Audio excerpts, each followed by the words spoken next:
Hi friends, welcome to AK blue red stock market channel. ఇవాళ మార్కెట్లో ఏం జరిగిందో ఒకసారి చూద్దామండి. నిఫ్టీ 131 పాయింట్స్ గెయిన్ అయ్యి 24,619 దగ్గర క్లోజ్ అయితే, బ్యాంక్ నిఫ్టీ 137 పాయింట్స్ గెయిన్ అయ్యి 55,181 దగ్గర క్లోజ్ అయింది.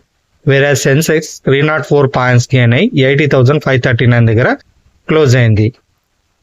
నిన్న నేను ఎవరైతే వీడియో చూసారో వాళ్ళకి నేను చెప్పేది అర్థమవుతుందండి. నిన్న ఒక కామెంట్ చేశాను, నేను చెప్పాను చూసారా? ఏం చెప్పానండి? బై చేస్తున్నారు, ప్రాఫిట్ బుక్ చేసుకుంటున్నారు, బై చేస్తున్నారు, ప్రాఫిట్ బుక్ చేసుకుంటున్నారు. మళ్ళీ రేపు బై జరగచ్చు అని నేను చెప్పాను, అన్నట్టుగానే బై జరిగిందండి. అయితే మార్కెట్ ఇదే కారణం కాదు, మెయిన్ రీజన్ కాదు. దాని గురించి ఒకసారి మనం మాట్లాడుకుందాం. 5 కారణాలు ఉన్నాయండి మార్కెట్ పెరగడానికి గల కారణాలు ఏందో ఒకసారి చూద్దామండి. మనం ఈ అమెరికాలో ద్రవ్యోల్బణం అనేది నెమ్మదిస్తుందండి. అంటే యుఎస్ ఇన్ఫ్లేషన్ అనేది తగ్గుతుంది. యుఎస్లో జూలై నెలలో వినియోగదారుల సూచిక సిపిఐ ఉంటుంది కదా, సిపిఐ ఇన్ఫ్లేషన్ డేటా నెలవారీగా వరుసగా 0.2% మాత్రమే పెరిగిందండి. అండ్ మంత్ వైజ్ అన్నట్టు ఇది ఆశించిన సమయంలో వడ్డీ తగ్గింపులకు అవకాశం ఉండడం వల్ల వడ్డీ తగ్గింపులు ఉంటాయి కదా. ఏ విధంగా అయితే యుఎస్ ఇన్ఫ్లేషన్ తక్కువ ఉంటే వడ్డీ కట్ ఉంటాయి కాబట్టి వడ్డీ రేట్లు కట్, అదొకటి అండి. ఇది ఒక యుఎస్కే అండి. భారత్ మార్కెట్ కూడా ప్లస్ అయిందండి. అదే గ్లోబల్ మార్కెట్లు కూడా ర్యాలీ అయినాయండి దీనివల్ల. రెండవది ఏంటంటే మన రిటైల్ ఇన్ఫ్లేషన్ కూడా 1.55% జూలైకి సంబంధించిందండి. మన ఇండియన్ ఇన్ఫ్లేషన్ 1.55% తగ్గిందండి. ఇది భారత రిజర్వ్ బ్యాంక్ లక్ష్యం ప్రకారం ఇది 2 to 6% కంటే తక్కువ. సో ఇది డొమెస్టిక్ ఇన్వెస్టర్ సెంటిమెంట్కి బాగా బలాన్ని చేకూర్చిందండి. మూడవది ఏంటండి, ఫెడ్ రేట్ కట్స్ ఉండొచ్చు అనే ఫెడ్కి సంబంధించిన రేట్ కట్స్ ఉండొచ్చు అనే ఆశ అండి. యుఎస్ అంటే అక్కడ ద్రవ్యోల్బణం తగ్గింది కదా, స్థిరంగా ఉంది కదా, ఉండడం వల్ల ఫెడరల్ రిజర్వ్ సెప్టెంబర్లో వడ్డీ రేట్లు తగ్గించే అవకాశం చాలా ఎక్కువ ఉండొచ్చు అని అంచనా అండి. సో దానివల్ల కూడా మార్కెట్ పెరిగింది. దీనివల్ల మొత్తం ప్రపంచ మార్కెట్లు పెరిగినాయండి, ఒక భారత్ మార్కెటే కాదు. నాలుగోది కారణం ఏంటంటే ఈ కొన్ని ఆటో మరియు ఫైనాన్స్ స్టాక్స్ బాగా పెరిగినాయండి, అది కూడా ఒక కారణం అండి. And small and mid cap రంగాలు కూడా దానికి సంబంధించిన కూడా కొంచెం 0.6 to 0.8 ఇవి పెరిగినాయండి. ఈ ఐదోది ఏంటంటే ఆర్కిన్ కెమికల్ అనే కొన్ని స్టాక్ స్పెసిఫిక్ గెయినర్స్ ఉన్నారండి. అందులో ఆర్కిన్ కెమికల్స్ అనేది సిలికాన్ కార్బైడ్ నిర్మాణంకి కేంద్ర మంత్రి మండలి ఆమోదం తెలిపిందండి. దీంతో స్టాక్ 11.6% పెరిగిందండి. అంటే ఎంత? స్టాక్ ప్రైస్ 651 ఉంటే 727 వరకు పెరిగిందండి, 727 వరకు. అదేవిధంగా ఆంటోనీ వేస్ట్ హెడ్లింగ్ ఆంధ్రప్రదేశ్ నుంచి 3,200 కోట్ల విలువైన వేస్ట్ ఎనర్జీ ప్రాజెక్టులు లభించడంతో స్టాక్ మంచి లాభాలు పొందినాయండి ఇవాళ. ఇవండి 5. ఒకటి రేట్ కట్ ఉండొచ్చు అని, ఇంకోటి ఇన్ఫ్లేషన్ కంట్రోల్లో ఉంది మన ఇండియాది, అటు వాళ్ళది కూడా. రేట్ కట్ కూడా ఫెడ్ వాళ్ళ నుంచి కొంచెం పాజిటివ్గా ఉండొచ్చు అని మార్కెట్ ఊహిస్తుంది కాబట్టి ఇవాళ మార్కెట్ పెరిగిందండి.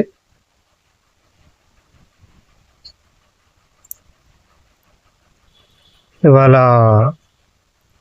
నేను కాల్ ఇచ్చాను చూసారండి, సెన్సెక్స్ సంబంధించి ఇచ్చానండి. ఒక కాల్ ఇచ్చానండి.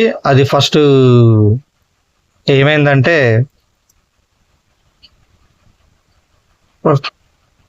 ఏంటిది 80,300 కాల్ ఇచ్చానండి. అది 6:30 మీద క్లోజ్ అయితే బై చేయమని చెప్పాను. టార్గెట్ 708 అన్నాను. ఒకసారి దానికి సంబంధించిన చార్ట్ మీకు చూపిస్తానండి. ఇది 80,300 సంబంధించిన చార్ట్ అండి. నేను ఫస్ట్ ఎంట్రీ ఎక్కడ ఇచ్చానంటే 6:30 దగ్గర ఇక్కడ ఇచ్చానండి, ఈ ప్లేస్లో ఇచ్చాను. టార్గెట్ ఏమో 708 పెట్టాను, స్టాప్ లాస్ ఏమో 610 పెట్టాను. అది స్టాప్ లాస్ హిట్ అయిందండి. మళ్ళీ మార్కెట్ ఎండింగ్లో మళ్ళీ ప్రైస్ అక్కడికి వచ్చిందండి. అప్పుడు నెక్స్ట్ టైం ఏం చెప్పానండి, ఈసారి ఎంట్రీ 6:30 కాదు, ఎంట్రీ ఎప్పుడు చెప్పానండి నేను 649 చెప్పాను, 645కి చెప్పాను, ఇక్కడ చెప్పానండి. టార్గెట్ సేమ్ చెప్పాను 708. హై ఎంత వచ్చిందండి 709, ఎగ్జాక్ట్లీ ఒక్క 1 పాయింట్ ఎక్కువ వచ్చిందండి అంతే. దీంతో ఎంత అండి, మార్నింగ్ 500 లాస్ అయితే తర్వాత వచ్చిన ప్రాఫిట్ ఎంత అండి 708 మైనస్ 645 అంటే మీరు ఎగ్జాక్ట్లీ 645 తీసుకోపోవచ్చు, 650 పెడదామండి. 58 ఇంటే 1160, మార్నింగ్ వచ్చిన 550 అనుకోండి, తీసేస్తే 610 ప్రాఫిట్ అండి. ఆ 610లోకి వెళ్ళి ఇంకొక 5 ఖర్చులు తీసేస్తే 560 ఇవాళ మనం ప్రాఫిట్లు ఉన్నామండి. అయితే ఇవాళ నేను నిఫ్టీ బ్యాంక్ నిఫ్టీ ఇవ్వకపోవడం గల కారణం ఏంటంటే ఇవాళ ప్రైస్ మనకు ఇండెక్స్ పరంగా పెరిగినట్టు కనబడుతుంది కానీ మన ప్రీమియం పరంగా మాత్రం సరిగా పెరగలేదండి. అది ఎందుకో కూడా చెప్తానండి. సార్ 15 మినిట్స్ పెడదాం. సిపిఆర్ ఆన్ చేస్తాను చూడండి. ప్రైస్ చూసారా అండి, మొత్తం సిపిఆర్లోనే తిరిగిందండి. ఇది ఇంకా మీకు ఇందులో చూస్తే స్పష్టంగా అర్థమవుతుంది. ఇది సెన్సెక్స్ కాండి, సిపిఆర్ చూడండి. ఇది CPR bottom, pivot, top. Price ఎక్కడ ఉందండి, ఈ వీటి మధ్యలో ఉంది. అదే విధంగా మీకు ఇంకోటి చూస్తాను.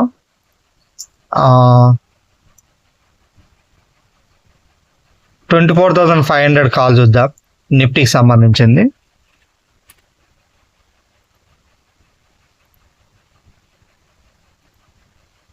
ఇది చూడండి, సిపిఆర్ మధ్యన ఉందండి. ప్రైస్ దిగడం పెరగడం, ఫస్ట్ పెరిగింది, మళ్ళీ దిగింది, మళ్ళీ పెరిగింది. ప్రైస్ అక్కడక్కడనే మూవ్ అయిందండి, పెద్ద మూవ్ అవ్వలేదు. ఇది కొంచెం ఏమన్నా బెటర్ అంటే నాకు సెన్సెక్స్ అనిపించిందండి, అందుకోసం నేను సెన్సెక్స్ ఇచ్చాను. దీనికి సంబంధించిన ఎలాగో నేను టెలిగ్రామ్లో లింక్ షేర్ చేస్తాను చార్ట్. ఇంకా ఎవరైనా మన టెలిగ్రామ్లో జాయిన్ కాకపోతే జాయిన్ అవ్వండి. ఈ విధంగా కాల్స్ ఇస్తాను, సక్సెస్ఫుల్ కాల్స్.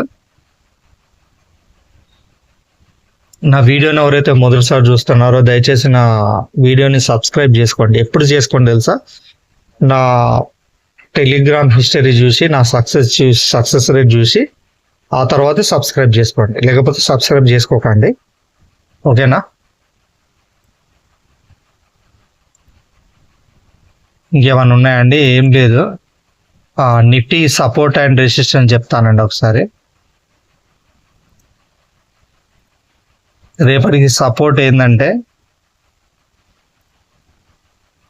రేపటి నిఫ్టీ సపోర్ట్ 24,550 అండి, రెసిస్టెన్స్ 24,700. బ్యాంక్ నిఫ్టీ చూద్దామండి.